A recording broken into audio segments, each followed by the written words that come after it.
இல்லாதவங்க காரை நாங்கள் அப்ளை பண்ண மாட்டோம், இருக்கிறவங்க அப்ளை பண்ண மாட்டோம், இல்லாதவங்க தான் கார் வாங்கிட்டாங்க. திமுக கார் வேண்டான்ட்டாங்க, கம்யூனிஸ்டுகள் கார் இல்லாதவங்க கொடுக்கணும் எங்களுக்கு வேண்டான்ட்டாங்க. பாஜகவுடைய ஒரே ஒரு உறுப்பினர் நீங்க, இந்த கார் விவகாரத்தில் கார் வாங்க ரெடியா இருக்கீங்களா இல்லை மக்கள் வரி பணத்தில்? அதாவது காருன்றது அதாவது அதில் ரெண்டு கருத்தை சொன்னாங்க. இல்லை கருத்து அங்கே பரிமாறப்பட்ட கருத்தை சொல்கிறேன். ரெண்டு கருத்து என்ன, காரு இல்லைன்றதுக்காக காரு வாங்கிறது அல்ல. சிலருக்கு காரு அவசியம் தேவை, அந்த மாதிரி நிலைமையில் இருக்காங்க. சிலருக்கு ஒரு அதிகாரப்பூர்வமான அந்த அரசு வண்டியில் போனோன்னா அந்த ஒரு எப்படி சேர்மனுக்கெல்லாம் கொடுத்துருக்காங்க. சேர்மனுக்கு அதே திமுக காலத்திலேயே வந்து வண்டிகளெல்லாம் கொடுத்துருக்காங்க. அது அந்த சேர்மன் போட்டு போகும்போது என்னதான் நமக்கு தனியாக சட்டமன்ற உறுப்பினர்கள் போனாலும் அரசு வண்டின்னு வரும்போது அது ஒரு இது இருக்கும்னு எங்களுடைய நிலைப்பாடு, எங்களுடைய கட்சியை கலந்து ஒரு முடிவு எடுக்கப்படும். இல்லை நடுநிலை இல்லை, அது நடுநிலைன்ட்டு அல்ல. அதாவது இது ஒரு பாலிசி டிசிஷனு. அதனால் எங்களுடைய கட்சியை கலந்து ஆலோசனை பண்ணிவிட்டு அது ஒரு முடிவு. எங்களுக்கு அதோட பெருசாக ஒரு முக்கியம் அல்ல. இல்லை அதெல்லாம் பெருசாக முக்கியம் அல்ல. எங்களுடைய தலைமை கலந்துட்டு அதுக்கு தகுந்த மாதிரி அவங்களுடைய அறிவுரைப்படி செய்வோம். அது ஒன்றும் வேண்டான்னாலும் வேண்டாம் தான். அதனால் ஒன்றும் பெருசாக தனிப்பட்ட முறையில் வந்து நமக்கு ஒன்றும் அவசியம்ன்றது அல்ல என்ன. பட் கட்சியுடைய தலைமையை மதிக்கணும். அவங்களுடைய கொள்கை என்ன இருக்குன்றது முரண்பட்ட ஒரு முடிவை நான் எடுத்துடக்கூடாது. அதனால் நமக்கு தனிப்பட்ட முறையில் வந்து நான் அதை விரும்புறதில்லை, வேண்டியதில்லை. என்னோட சொந்த காரை இங்கே வச்சிட்ருக்கிறேன். அதனால் இல்லை நான் வச்சிருக்கிறேன். அது வந்து நமக்குன்னு ஒரு தலைமை இருக்குது. தலைமை ஒரு வார்த்தை கேட்காம ஒரு முடிவு எடுக்கக்கூடாது. அது நாளைக்கு முரண்பாடு ஆகிடக்கூடாதுன்றதுக்காக அவங்க என்ன சொன்னாலும், வண்டி வேணும்னாலும் அது அவங்களுடைய முடிவு, வேணான்னாலும் சந்தோஷமா. இல்லை அது அது அது அது வேறங்க. அதாவது நீங்கள் சொல்கிறது மதிக்காததெல்லாம் அது அவங்க சொன்ன வார்த்தைகளை சொல்கிறேன்.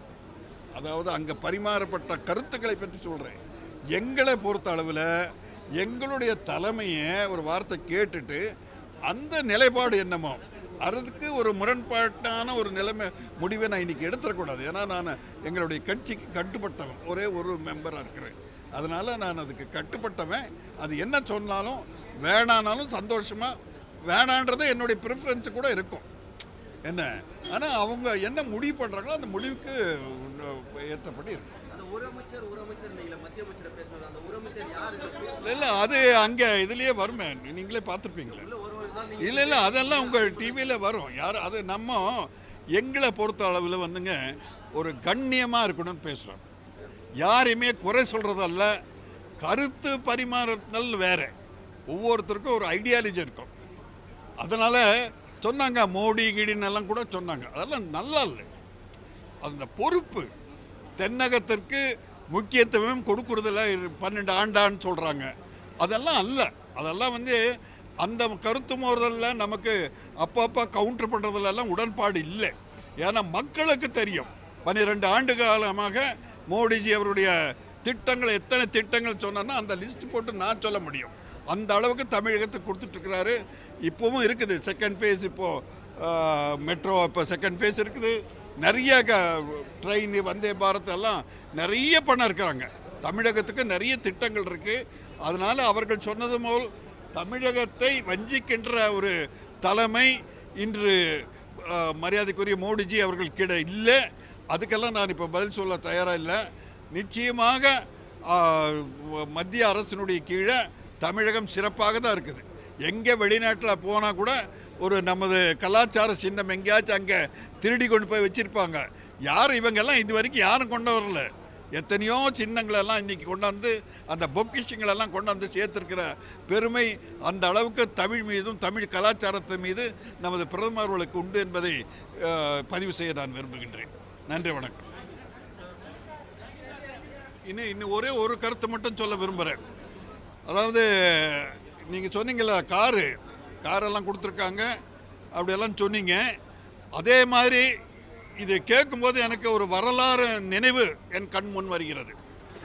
அதாவது உறுப்பினர்களுடைய வசதிக்காகவும் உறுப்பினர்கள் நல்ல விதத்தில் சேவை செய்ய வேண்டும் என்று நினைத்த ஒரு முதலமைச்சர், பெருந்தலைவர் என்றாலே கர்ம வீரர் காமராஜர் தான்.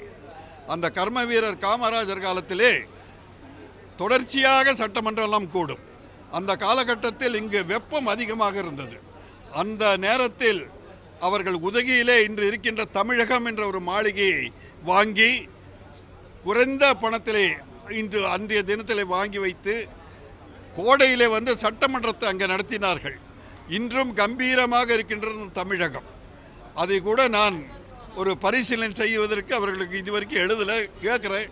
இந்த அரசு அந்த தமிழகம் என்பதை கூட தமிழகம் காமராஜர் மாளிகை என்று மாற்றினால் அவருக்கு நாம் செய்கின்ற நன்றி கடனாக இருக்கும் என்று நான் நினைக்கின்றேன்.